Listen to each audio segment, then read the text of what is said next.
think that we all just collectively thought to not do the word problems, like we don't. That is 46. I don't understand how to do parallel. 45. Okay. One of them was like interest, and I forgot how to do that. Oh, okay. 17. Through the points 1, -3, and 5, -3. Find a general form. So that's ax plus by equals c. That's your standard form. So what is the slope here? 0, because I have -3 minus -3 over 1 minus 5. So that gives me 0 up top. As long as 0 is not in the bottom, that's fine. So if I have a slope of 0, what kind of line do I have? A horizontal line. And so the horizontal line is in the form y equals, right? So I have y equals -3. That's it. If you were to graph 1, -3, and 5, -3, the only way to connect those is with a horizontal line at y equals -3. You could have also put 0x plus y equals -3, and that would have been okay too. All right. And then you said what? 45? Yes. 45 and 46. 45. Bob Michaels purchased the house 8 years ago for $42,000. This year it was appraised at $67,500. A linear equation, B equals mt plus b, where t is between 0 and 15. We could also write that this way. Represents the value v of the house 15 years after it was purchased. Determine m and b. So it tells me, let's see, 8 years ago it was $42,000. It is now $67,500. What shall I do? So what are you essentially finding by doing that? The m, the slope, the way it's increasing each year, right? If remember rate of change and slope, the change in y over the change in x, right? So it changed. What's this value here, right? It's changed over 8 years. Is my time, is that my x or my y? Is your x, right? And in this case, change in value over change in time. Does that make sense? Instead of y equals mx plus b, I have v equals mt plus b. Does that make sense to you now? So over the course of how many years am I looking? 8 years. So the change in time was 8. What was the change in the value?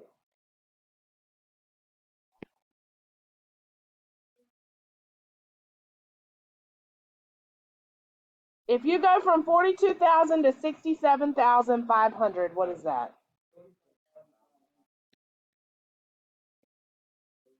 And divide that by 8. And what do you get? Anybody?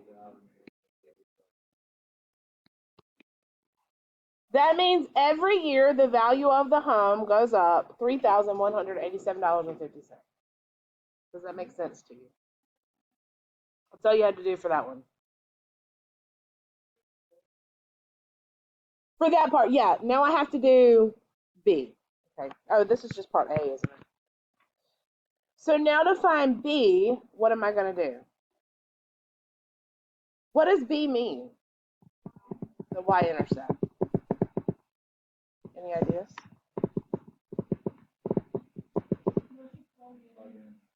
You could plug in. What else could I do? Yeah. It's the starting. You're exactly right. At time 0, which is when I start, right? what was the starting price of the house? $42,000. So that means my B has to be $42,000. Remember, a y-intercept happens when x is 0, or in this case, the value of the home initially would be when time is 0. Does that make sense? Sort of. All right, part B. Graph the equation and trace to estimate how many years. So you would need your calculator for this. Did you all figure that out? No. So what you're doing is graphing y equals 3187.5 x plus 42,000. And you might have to do a zoom fit on this. Remember zoom fit on your calculator? Are y'all with me or no? No. Okay, so you solved it without using the calculator. So you plugged in 72,000 here. What you got, Adam? I don't have one right now. No. I need to order some of those at our department. If you didn't use your calculator and you solved it, because it is a two-step linear equation, okay, what they were wanting you to do is to graph this equation and then hit that trace button and keep going until you got to 72,000. It is an easy solve, though, if you want to just do it algebraically there and solve, and you should get, subtract 42, that would be 30,000.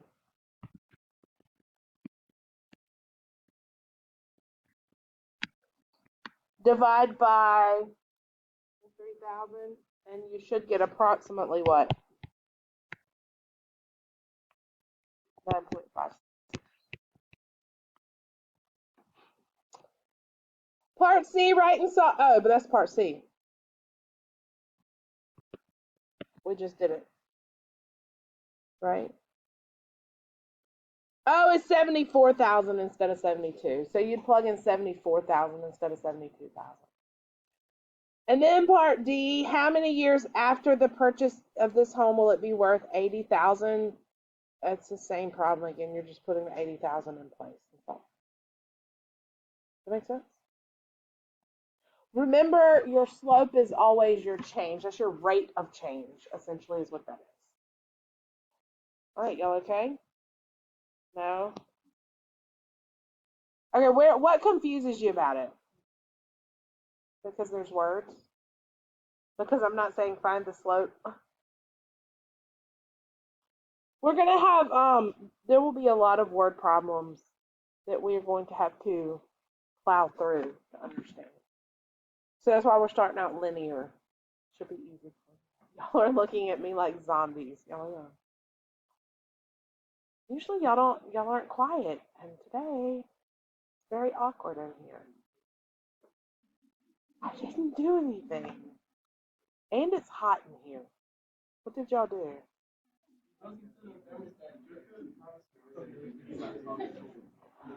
Huh? What's going on?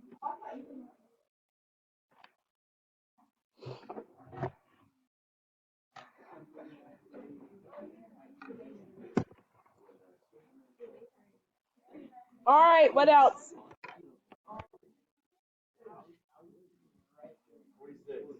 46. Mary Ellen plans to invest $18,000, putting part of the money X into savings. I have to do this so I don't go back and read the whole thing. That pays 5% annually. Oh, is this an interest problem? No, because we're not to exponents. And the rest into an account that pays 8% annually. What are the possible values of X in this equation? What could X be?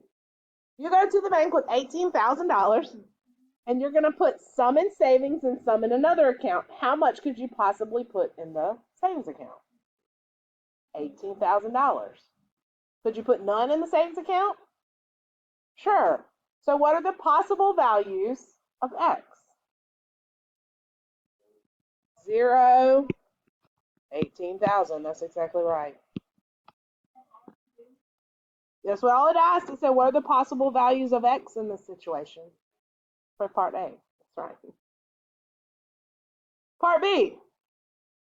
If Mary Ellen invests X dollars at 5%, Brett,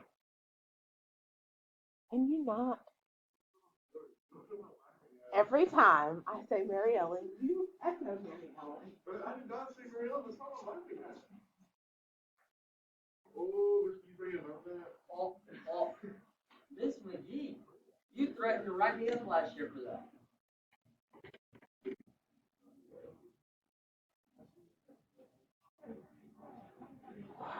Democracy, Miss McGee. Write an equation that describes. Just until it cut on. Write an equation that describes the total interest received from both accounts at the end of the year. Okay, so let's think about it. You walk in with $18,000. Okay. On the first one, you make 5%. And we said we put X dollars in there, right? How do you figure 5% of, did it say interest or total amount? Total interest, okay. How would you figure out how much interest you made on that? If you get 5, how do you figure 5% of a value? Times by 0.05. That's exactly right, Kirsten. So I'm going to do 0.05 times X. Do you agree with that? All right, you walked in with how much money? $18,000. If you put $1,000 in account X, how much are you putting in the other? How'd you figure that out? Subtracted. If I put 10,000 in account X, what did I put in the other account? So again, you're doing what? Subtracting. So what you're doing to find out the other account is you're taking 18,000 and you're subtracting what you put in that one. Do you agree? Does that make sense? And how much interest are you making on that? 8%. So I'm going to times this 0.08. So 5% on what you put in the first one, and then 8% on what's left. So if I add these together, I'll have the total amount of interest that I've earned. Does that make sense? Okay. Yeah. Say that again. Right. Right. Yes, no, maybe so. You understand it because I explained it to you, but you couldn't get that on your own.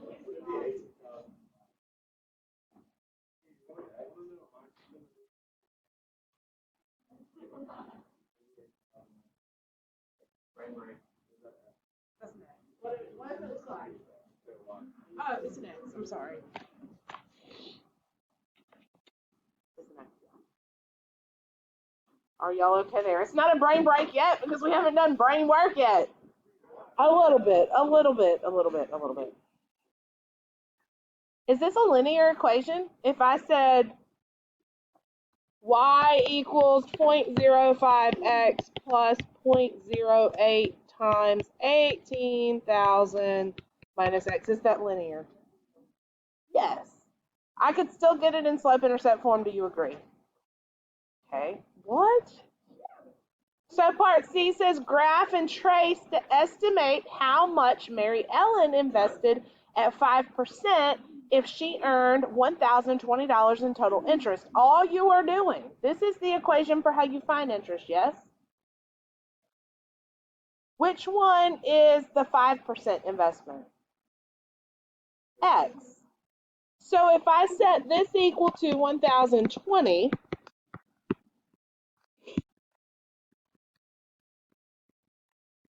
it looks like what we did the day before solving equations, but I solved that for X. Yes. what would you need to do? Distribute. Someone with a calculator, because I don't have one on me right this second. What is 0.08 times 18,000?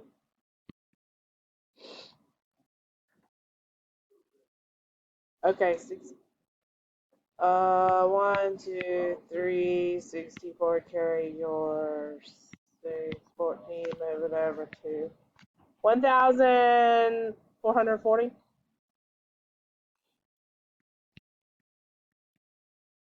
0.05 minus 0.08 is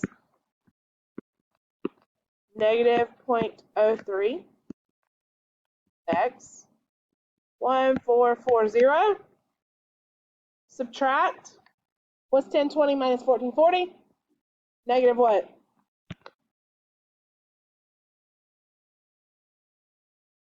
Negative what? Now divide that by 0.03.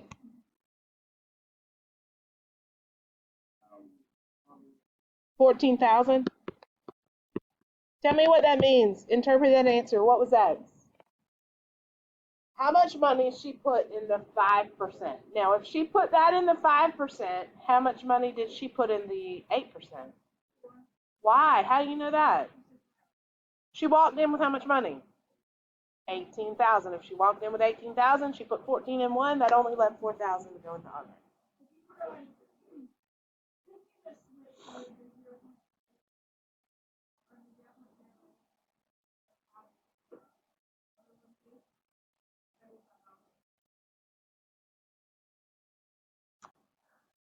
You could solve for x. You could.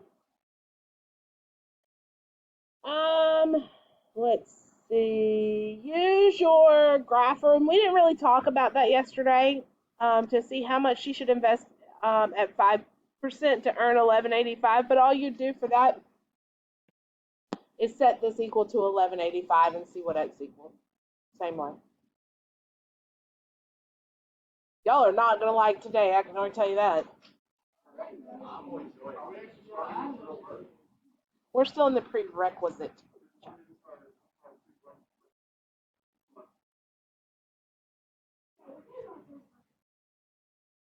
I think that you are. The plan is Friday have a test over the prerequisite stuff. Today we will do the solving equations. Tomorrow we'll probably practice with it a little bit more because it's pretty loaded. No homework quizzes in the prerequisite section. Review everything on Thursday and a chapter P test on Friday. Yeah. Okay. Okay. All right. Y'all ready? Do you need a 30-second brain break? Maybe a couple minutes longer. Okay. We have spent a great deal of time on solving linear equations. So now let's up that a little bit. Let's review quadratic equations. I will when we get to that point. We're going to talk about multiple ways to solve equations. We're going to focus mainly on quadratics today. Then we'll look at a few polynomials. Just quickly, if you are solving graphically, so let's say I have some equation.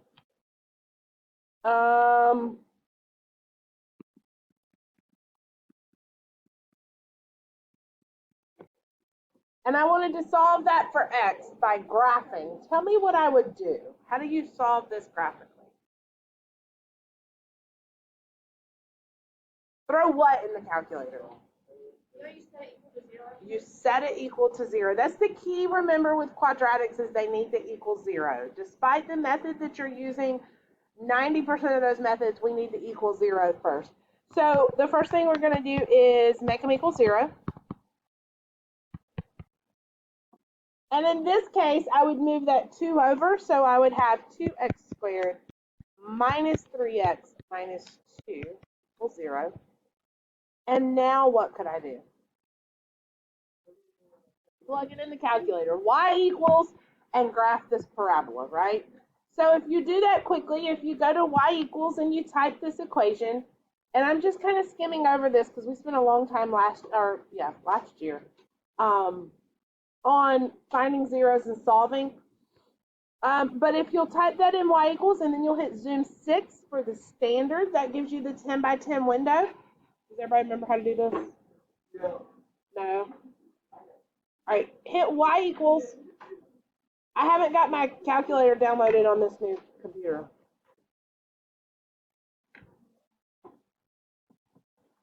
And the solutions, when you graph it, you should get something that looks kind of like this.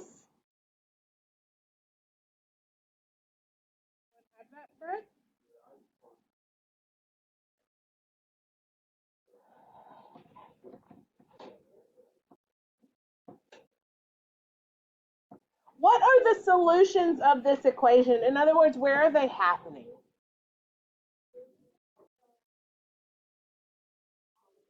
The x-axis, across the x-axis. That's exactly right. So how many solutions do you see here? 2. This is a solution, and this is a solution. They are x-intercepts. Yes, when you're graphing, the solutions are the x-intercepts that, yes, Khalil, we also call zeros.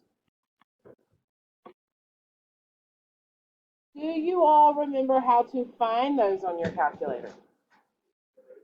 Second trace. Remember, trace will give you an estimate, but second trace, you can choose the 0, and it will let you go left down, right down, and find that actual 0. Y'all okay on that? Okay. I'm not going to spend any longer on the graphing part of it, but I do want to spend some more time on the algebraic because there are lots of methods for solving a quadratic equation algebraically. Who remembers one of them? Quadratic formula. Everybody always says quadratic formula. Should that be the first thing you do? Why? It's hard. It always works. But there's also lots of room to make mistakes, right? What is that quadratic formula? No.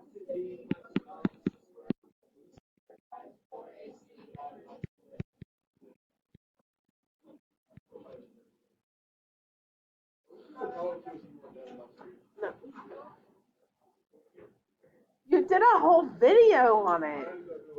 Okay, well, you could have done a whole. Yes, yes.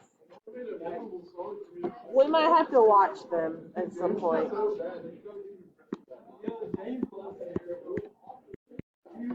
Remember, before you use the quadratic formula, your equation must equal 0. In the case of this one, what is your A? B,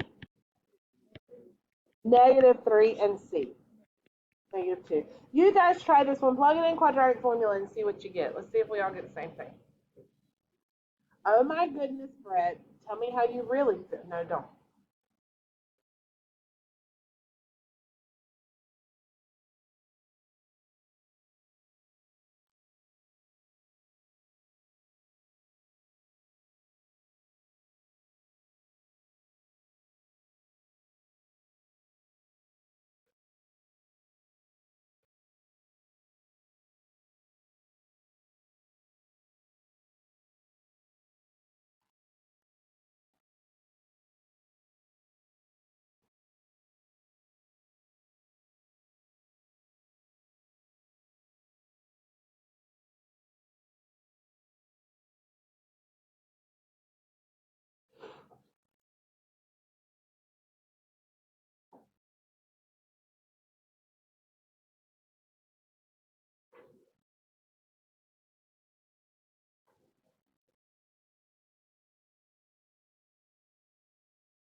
Yes.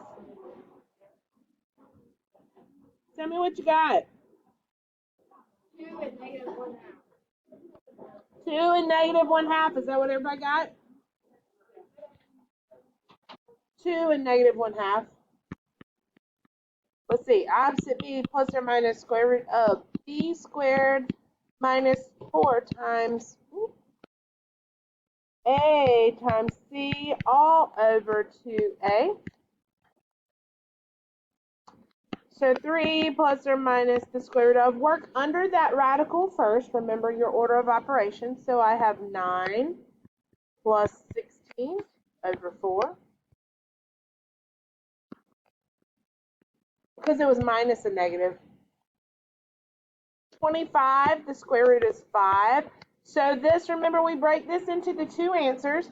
So I have 3 plus 5 over 4.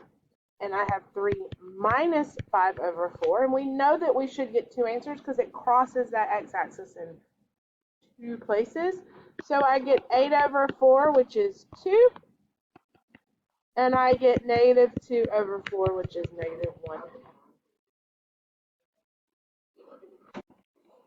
What?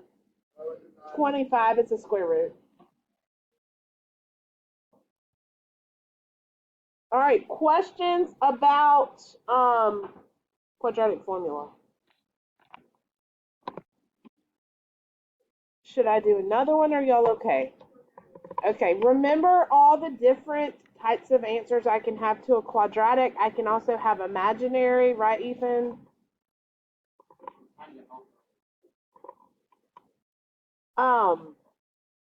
How could I get an imaginary solution? A negative under the radical giving me an I. That's exactly right. Good job. All right, I'm going to move forward if y'all are good on this one. Okay. What if I had an equation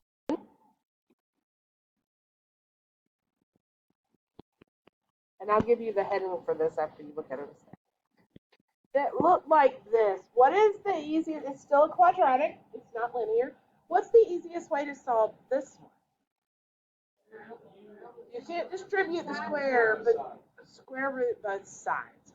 Remember, and I'm going to call this one solving with square roots. We're basically running through an entire chapter in Honors Algebra 2 in one day here. When you see x written only one time, stat map your way out of it. Don't try to expand it. Don't try to distribute. Don't try to FOIL. You can't distribute this anyway. You would have to FOIL it, right? Because of that minus in the middle. So what I'm going to do, remembering that inside parentheses are the last thing that I do, I'm going to start by square rooting both sides. So square root of 9. That's half, right? Plus or minus 3. That's exactly right. I could be positive 3 or I could be negative 3. So this tells me that 2x minus 1 could be 3, or 2x minus 1 could be negative 3. And can you solve that? Sure. Add 1 and divide by 2. Am I going too fast for anybody? I'll just recap, but very, very, very important recap from Algebra 2.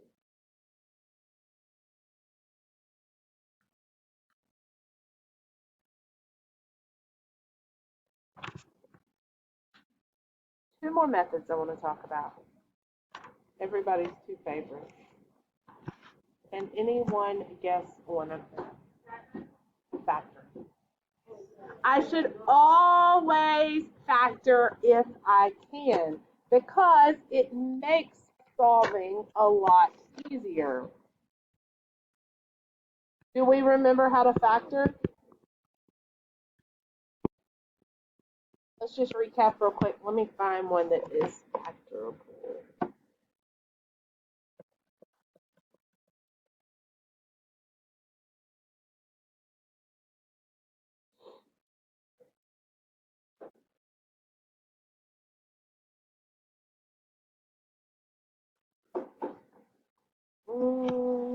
Why do none of these look factored? Well, let's see, because that one we did in the beginning was factorable.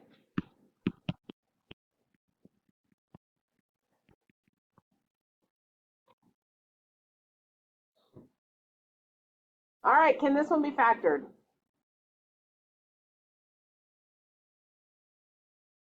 What do we do? What's the first step we do? Okay, equal it to 0. What else? What's next? Multiply. Check for a GCF. This one doesn't have one, and so I multiply the two ends together, right? So 2x squared times -2 gives me what? Okay. Now I'm looking for two things that multiply to this, but they have to add to what? What's in the middle? -4 and +1, right? So I have 2x squared minus 4x plus 1x minus 2 equals 0. Is everybody okay there? All right? Slash it. Remember that? Those of you who didn't have me, I don't know what method your teachers taught. Factoring. Did y'all group like this way? This one has a leading coefficient, so there's no shortcut here. If the leading coefficient was 1, it would be a shortcut. All right, what can I take out of, or what is the GCF of 2x squared and 4x? 2x. What's left if I take the 2x out of both of those terms? X minus 2. The middle sign always stays. What's the GCF of these two? 1, because it doesn't have one, right? So 1's a GCF of everybody all the time. You can always take one out. Because my two parentheses are exactly the same, that is now my GCF of these two pieces. So I take the parentheses out, and when it's gone, what is left? The 2x and the 1. Why did I do all that? Because I still don't know what x equals. You set each one to 0. But when you multiply two things together and you get 0, then one of them must be 0. Or both of them. 2. This looks very familiar. Yes?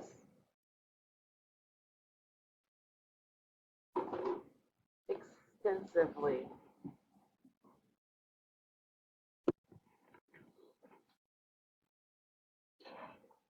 Last thing.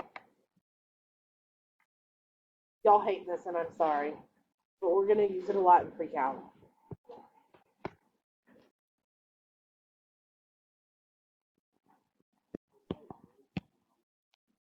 What is that? Somebody remembers.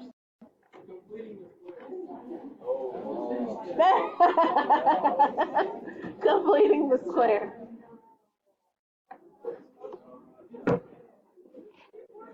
All right, completing the square. Remember, this is where we have an equation, and we want to force it to be a perfect square trinomial because a perfect square trinomial is a nice, easy factor that I can solve by taking the square root of both sides and moving forward. So let's just look at an easy example. Let's say I'll give you a well, this is going to be, your homework's not going to be quite this easy, but for the sake of example,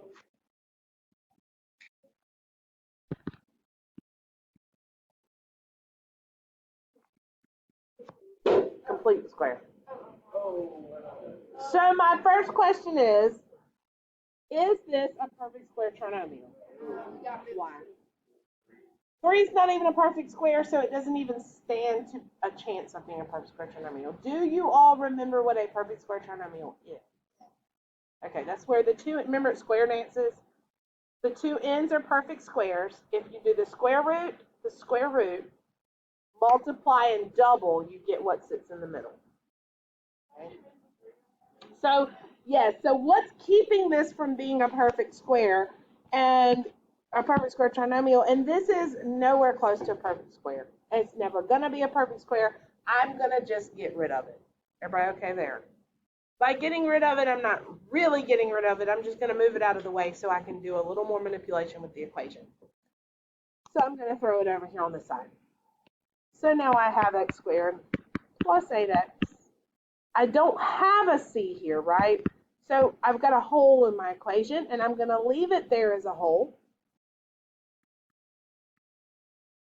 And I'm going to move this 3 over, but with this hole being here, when I find something that goes here, I'm going to leave myself a place on this side as well, because to keep my equation balanced, whatever I put on one side, I must also put on the other. Now the question is, what value would make the left side a perfect square trinomial? How do you know? Half it and square it. Half and square. Remember, a good C is the middle term divided by 2 and squared.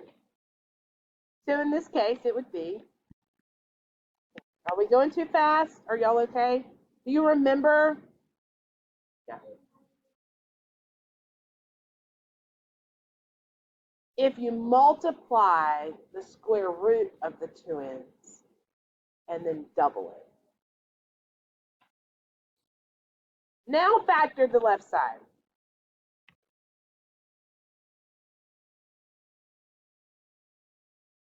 Come on, y'all, this is the easy part. What does this look like factored? Okay, that's a difference of 2 squares. But this one is just x plus 4 squared. Now we're back to where we started with solving. You see x written one time, side math your way out of it. So square root. Yeah.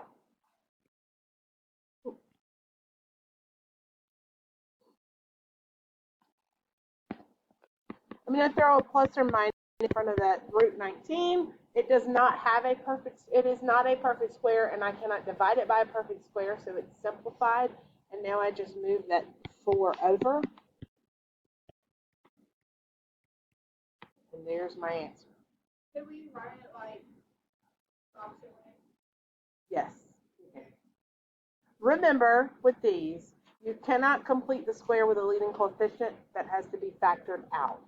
So if I had started this with, let's say, 2x squared, I would have had to have divided everything by 2 before I started.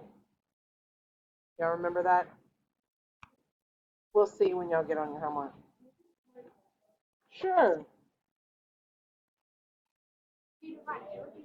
Let's do one with a leading coefficient.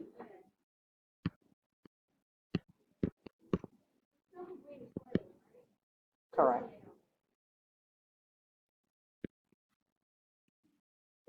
We'll make it a little bit harder. Solve by completing the square.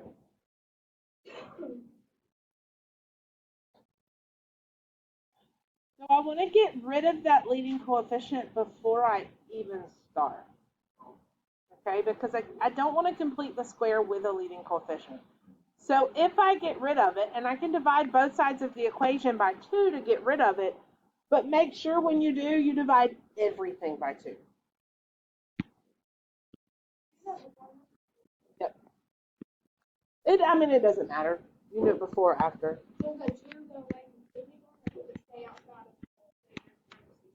If you're changing it to vertex form, keep it outside the parentheses. But if we're solving, you would just get rid of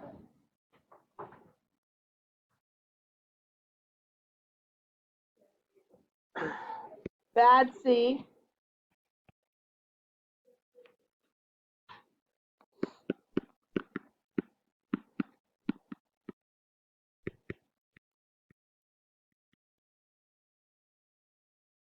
We don't like to complete the square when that middle term is an odd number because, but it can be done, right? I still take half of it, and I still square it. So I'm adding 9 over 4, and I'm adding 9/4.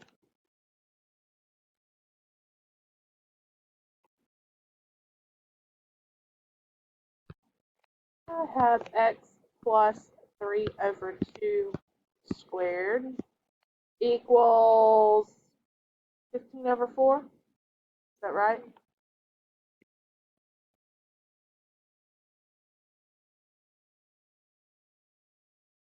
This was a tough one. Square root both sides. Properties of radicals say I can split that square root up top and bottom.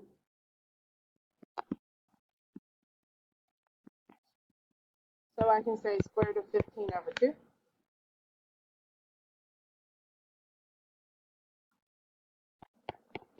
Just move that over.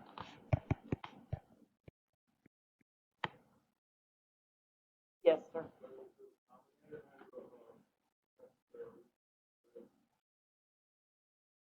Yep.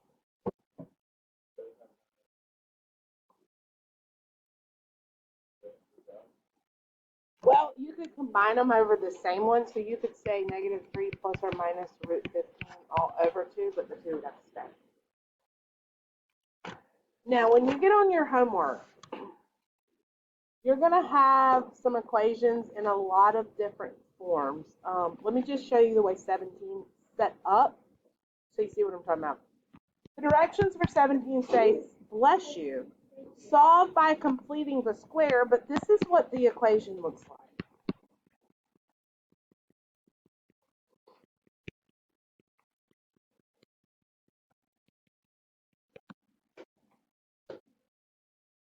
How are you going to solve that by completing the square?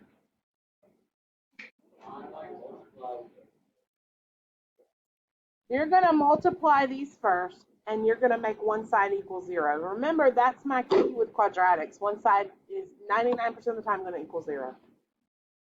So to complete the square, it definitely needs 2. So how do you multiply 2 binomials like that? It's a FOIL problem. I'll just get this one set up for you, and then I'll let you do it. So I get x squared plus x minus 3x minus 3.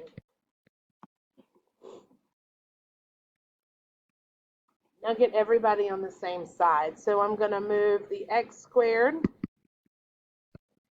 I'm going to move the x. And I'm going to move the 3.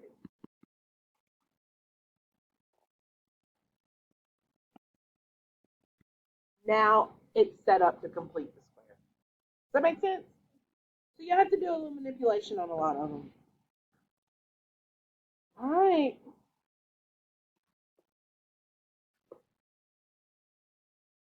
I think that's all I have for you. Yes, you may.